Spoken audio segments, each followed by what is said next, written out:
Hi friends, எல்லாம் எப்படி இருக்கீங்க?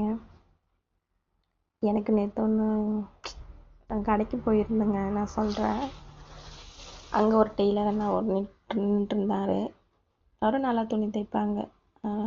ஃபஸ்ட்டு நான் அவர்கிட்ட 2 ப்ளவுஸ் தைச்சிருக்கேன். நல்லா நீட்டாக தைப்பாருங்க, எந்த பிரச்சனையும் இல்லை. நேற்று நான் கடைக்கு போகிறேன், அவரும் நின்றுட்டுருக்காரு. என்னை பார்த்துட்டு நீ என்ன நினச்சாங்கன்னு என்ன தெரியல, அந்த கடைக்காரவங்கிட்ட எல்லோரும் துணி வேஸ்ட் பண்ணுவாங்க, நான் அப்படிலாம் நான் வேஸ்ட் பண்ண மாட்டேன், நான் எடுத்ததுமே துணியில் கட் பண்ண மாட்டேன், நான் பேப்பர் கட்டிங் போட்டுட்டு தான் நான் டிச் பண்ணுவேன், எல்லோரும் மாதிரி அவசரப்பட்டாலும் துணியை நான் வேஸ்ட் பண்ண மாட்டேன். ஒன்று புதுசாக தைச்சி பழகுனாங்கன்னா ஃபஸ்ட்டு நான் பேப்பர் கட்டிங் போட்டு அப்புறம்தான் நான் துணியவே நான் கட் பண்ணுவேன். எல்லோரும் மாதிரி நான் துணியை வேஸ்ட் பண்ண மாட்டேன், அப்படி பண்ண மாட்டேன், இப்படி பண்ண மாட்டேன்னா அட பேசிகிட்டே இருக்காருங்க. நான் ஒன்றுமே கண்டுக்கல, கம்முன்னு கடையில் ஜாமானத்தை வாங்கிட்டு அவர் ப்ரெஷர் ஆகிட்டார். ஏன் இப்படின்னே எனக்கு தெரியல.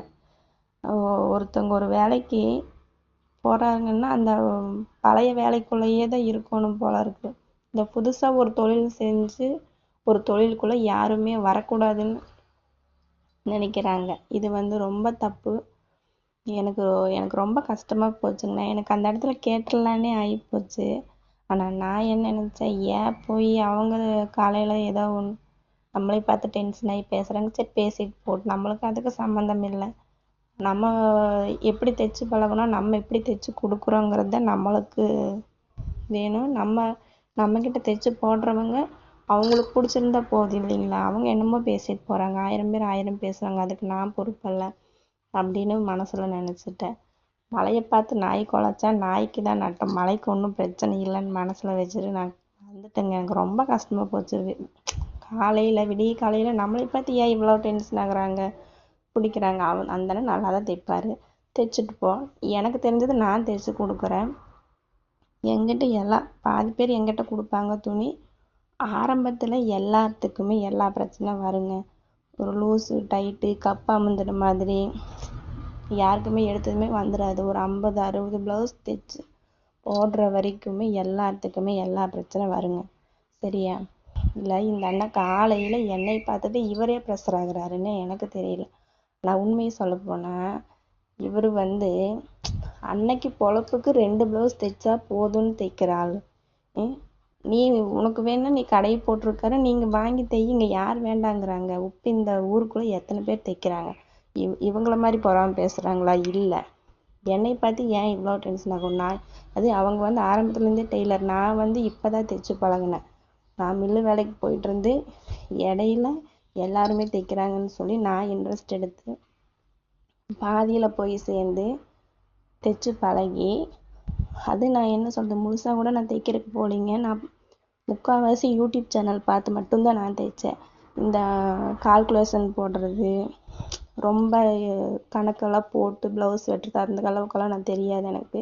ப்ளவுஸ் வச்சாங்கன்னா அது எப்படி போடுறது, என்ன பண்ணுறது, கட்டிங் போடுறதுன்னு நான் ஒவ்வொரு சேனலில் பார்த்து அந்த நுணுக்கத்தை எடுத்து கட்டிங் போட்டு தான் நான் தைச்சி கொடுத்துருக்குறேன். இதனால் வரைக்கும் எந்த மிஸ்டேக்கும் வந்ததே இல்லை. மிஸ்டேக் வந்தால் லூஸு டைட்டு வரும்.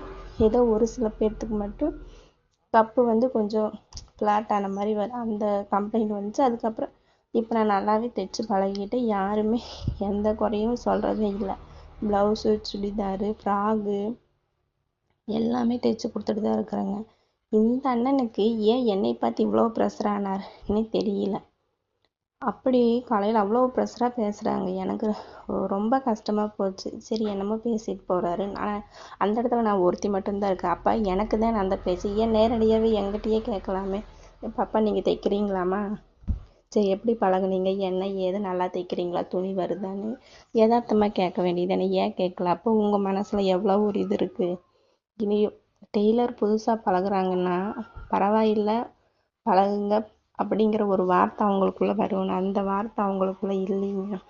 இது ரொம்பவுமே தப்பான இது. ஒருத்தர் குழியில் விழுந்துட்டாங்கன்னா அந்த குழிக்குள்ளே மட்டுமே அவங்க இருக்கணும், அதை விட்டு மேலே வரக்கூடாதுன்னு நினைக்கிறாங்க. இதெல்லாம் ரொம்ப தப்பு. உங்களுக்கு எவ்வளோ கஸ்டமர் வர்றாங்கன்னா அவங்களுக்கு நீங்கள் தைச்சி கொடுங்க, மற்றவங்களுக்கு அவங்க தைச்சி கொடுத்துட்டு போகிறாங்க. இதுவே இப்போ நான் இந்த பொங்கலுக்கெல்லாம் என்னால் தைக்க முடியல, ரொம்ப உடம்பு சரியில்லைன்னு நான் இனி ஒருத்தர்கிட்ட கொடுத்ததை தைச்சேங்க. அவங்க ஒன்றுமே சொல்லல, அந்த அவங்க நல்லா தான் தைச்சி கொடுத்தாங்க. அவங்களும் இந்த மாதிரி பொறாமைப்பட்டாங்கன்னா அந்த துணி எப்படி நம்ம தைச்சி வாங்க முடியும்? இன்னொருத்தர்கிட்ட அவங்க டெய்லரு, நம்ம இதுக்கு அவங்களுக்கு தைச்சி கொடுக்கணும்னு சொல்லி அந்த பொண்ணு நினச்சிருந்தா எனக்கு எப்படி தைச்சி கொடுப்பாங்க? இப்படி டெய்லருக்குள்ள டெய்லரு இவ்வளவு பொறாமை, இந்த மாதிரி எப்பவுமே நினைக்கவே கூடாதுங்க. இதெல்லாம் ரொம்ப தப்பு. எனக்கு